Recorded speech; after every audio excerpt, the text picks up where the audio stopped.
911 was an emergency. What is going on? Who had the knife? My sister, and I just woke up because I was young.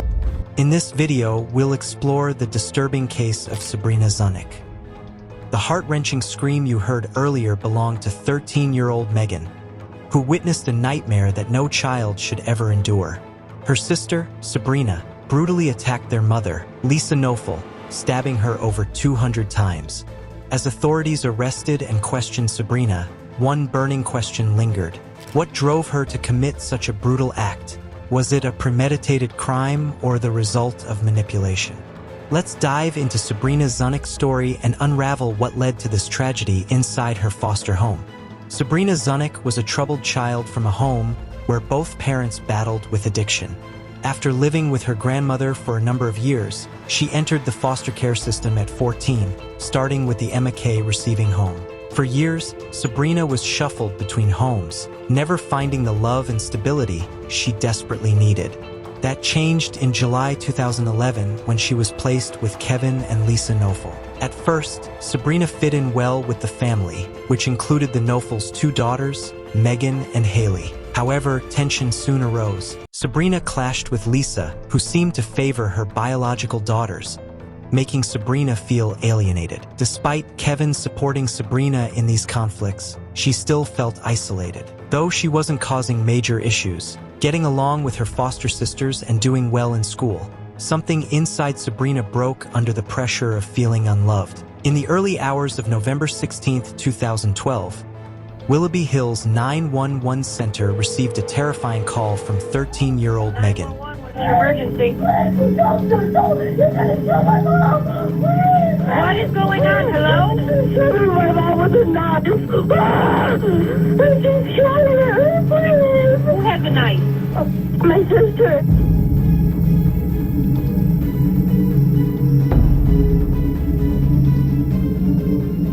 Where is your sister? Quick!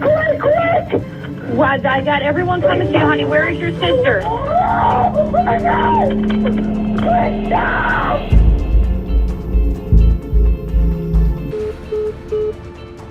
When police arrived at the scene, they discovered Sabrina Zunich holding a blood-soaked 15-inch knife, with Lisa Knoeffel's body in the master bedroom.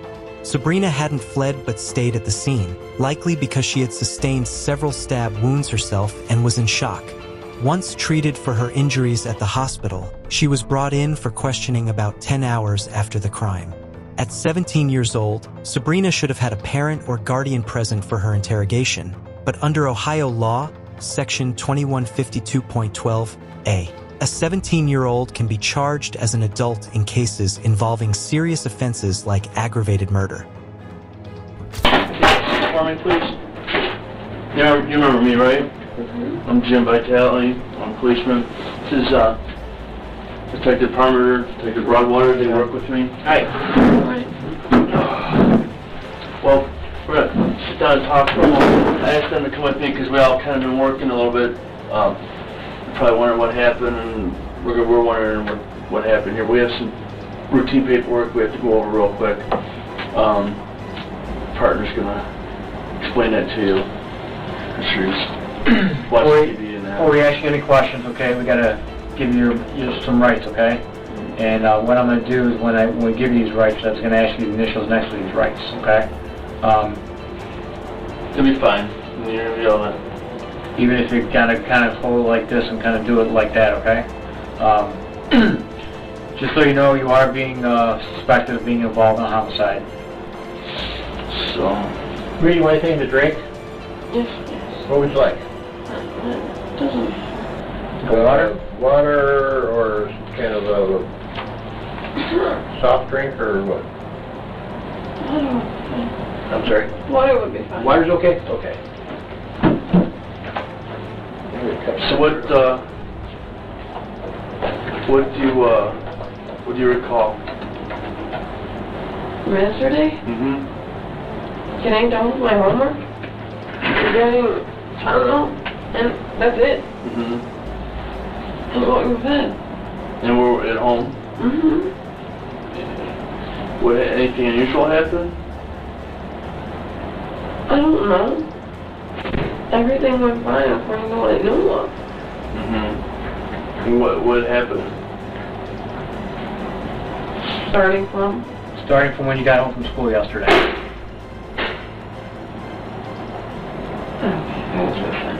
No. Notice how her posture changes when she hears the sound of a door slamming. She's clearly still in shock and possibly under medication. Even though she agreed to answer questions, it's possible that her responses might not be fully reliable. I got home, I went to join home. Then we had hamburger helper. And then I went back to doing my homework. Stayed doing my homework for like 1. I went upstairs, no, it was like 12. Went upstairs, tried to go to sleep. I couldn't go to sleep, so I went to go get some Advil. Ibuprofen. Because my head hurts, because I have really bad headaches whenever they feel like it. And after that... Where did you take ibuprofen from? In Kevin's bathroom. That's where it's held. Kevin and Lisa's bedroom. That's where it's held. Kevin and Lisa's bedroom? Okay. Where is it at? Is it actually in a medicine cabinet? Okay. Is it on the first shelf, the second shelf, the third shelf? Do you recall? I believe that there's only 2 shelves. Okay. And it's on the bottom. On the bottom shelf? So you went in her bed. Is her bathroom in her bedroom? It's connected. Was Lisa still awake? I don't know. I just remember going in there, having the bottle, starting to shake it to get the meds, and then I'm gone from there. Thank you. Okay. Do you remember what the bottle said? Ibuprofen. Ibuprofen? White, and there was orange. Okay. Are you allowed in the bathroom? Only, to get Advil or something like that. I call it Advil. It's always ibuprofen. Other than that, no. Not unless they're there or, we're told to. So what did Lisa say to you then, when she saw you in there? Don't know. I don't know if You didn't hear us? No. I don't remember anything at that point on. What do you remember? Everything except... Were you taking any illegal narcotics yesterday? No. I don't do drugs. You don't do drugs? When was the last time you did drugs? 3.5 years ago. 3.5 years ago? Okay. You have not had any illegal drugs since then? Okay. You were at home all night yesterday? Okay. After you ate dinner, did you have this opportunity to say goodbye to Kevin?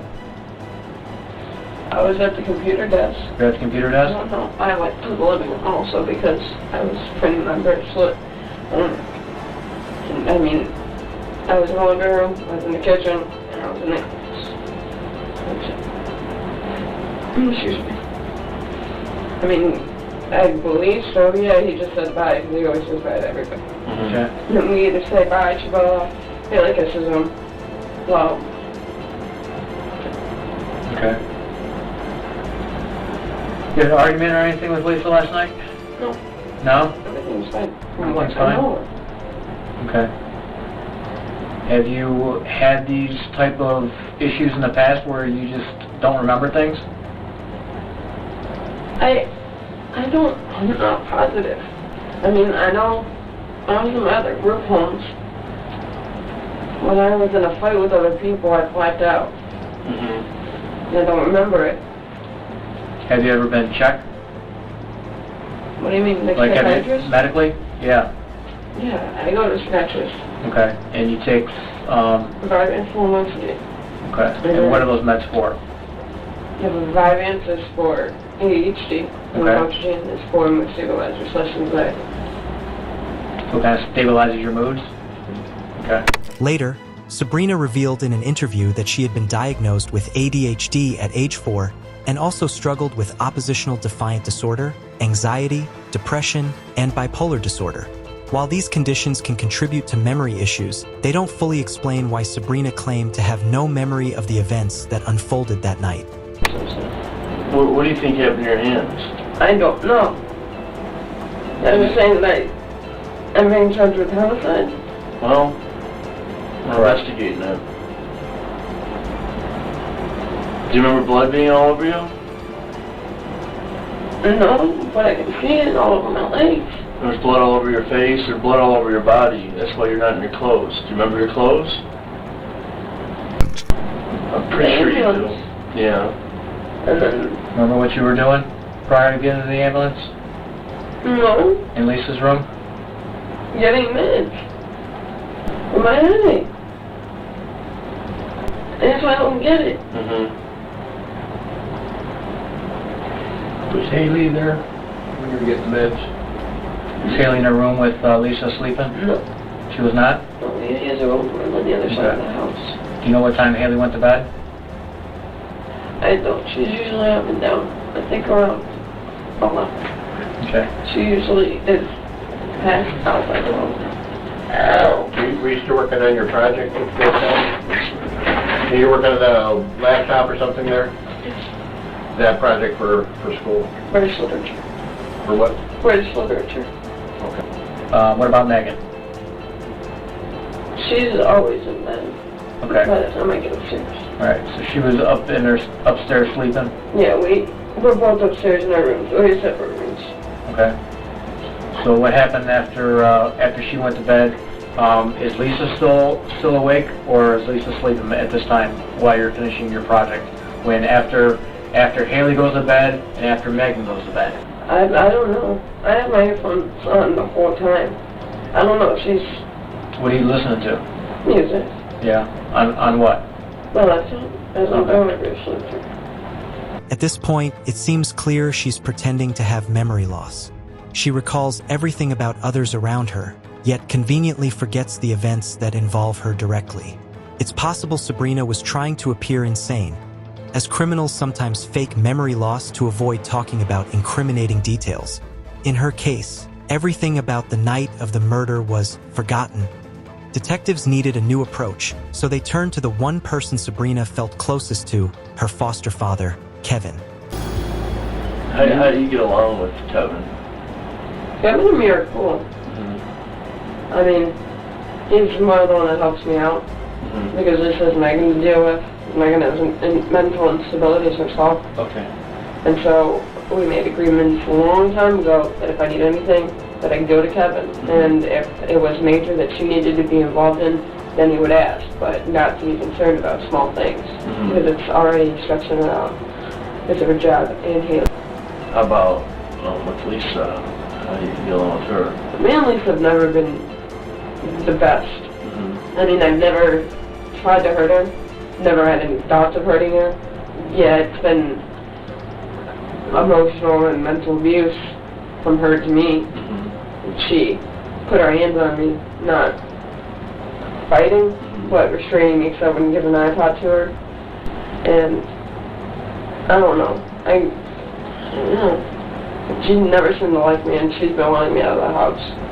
Sabrina had previously said Kevin was the only person she could turn to, especially when she felt Lisa was favoring her biological daughters. Now, the detectives decided to bring up Kevin as a way to jog Sabrina's memory. What's your thoughts on how Lisa is not alive now? What? What is your thoughts on that she is not alive? Maybe you didn't understand. That's what we're talking to you about. This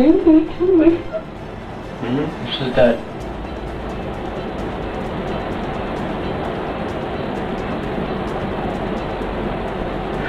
You can't tell me I did it. Yes. But most of that blood was probably hers. That's why we need you to concentrate and think about what happened. There's always two sides to every story, and we want to know what you had to say about it. And we know you were there. You know, there were officers that got to the house after they were called.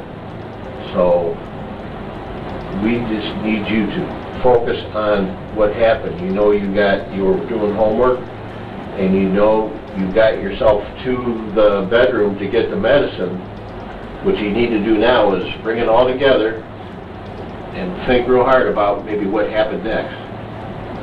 And then that'll explain how you got some wounds to your hands. Okay? What's gonna happen to Haley, Megan, and Kevin? What's gonna happen to Haley, Megan, and Kevin? Haley, Megan, and Kevin are all safe. They're at home right now. Haley's with Judy, alright? And Megan's with their dad. And Kevin's with Judy also. Anything coming back? No. Recall coming out of the bedroom with a knife in your hand? No. Well, you had a knife. And you stabbed Lisa. I did. Yes, you did. And Megan called the police.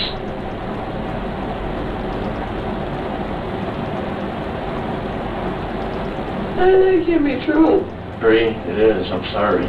Zunich's response to the news reveals a lot about whether she's genuinely suffering from a mental breakdown or simply pretending.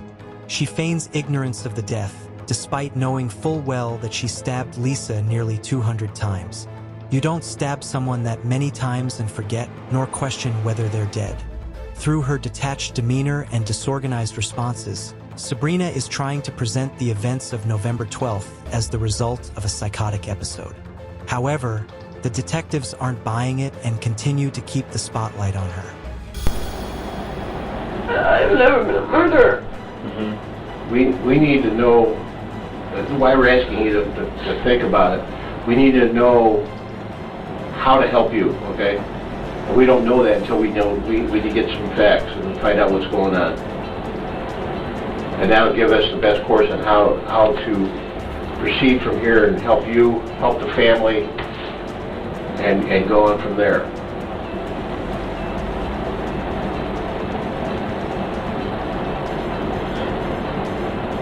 What do you want me to eat? We don't want you to say anything except the truth, and we just want you to think about it, because something happened by the time you were getting your meds in the bathroom there for your headache. And then one of our police officers arriving.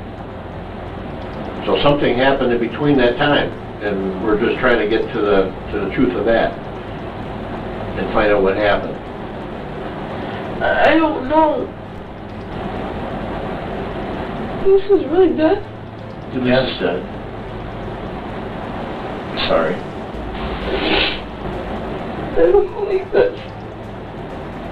That's why we're here, trying to put it all together. Can I just... Yeah, I'll get you something else. Trying to figure out what happened. Okay? We know that you and Lisa had a struggle with a knife. Lisa was stabbed multiple times. Nobody else is hurt? Nobody else was hurt. Thank goodness.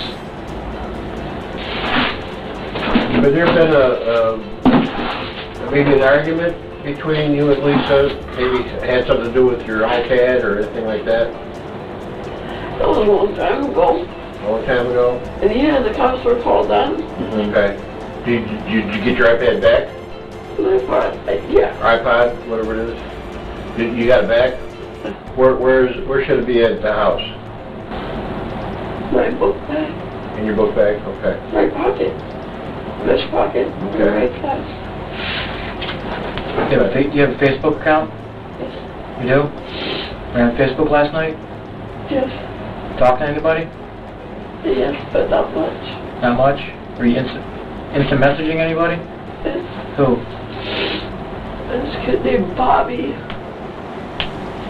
And What's Bobby's last name? I don't know. Do you know him? Yeah. How do you know him? Skating. From skating? United States. You go to school with him? No. No? How old is he? 15 or 16. Okay, so a little younger than you? Yeah. Okay. I'm usually just helping him. He has mental instability. Next to suicide.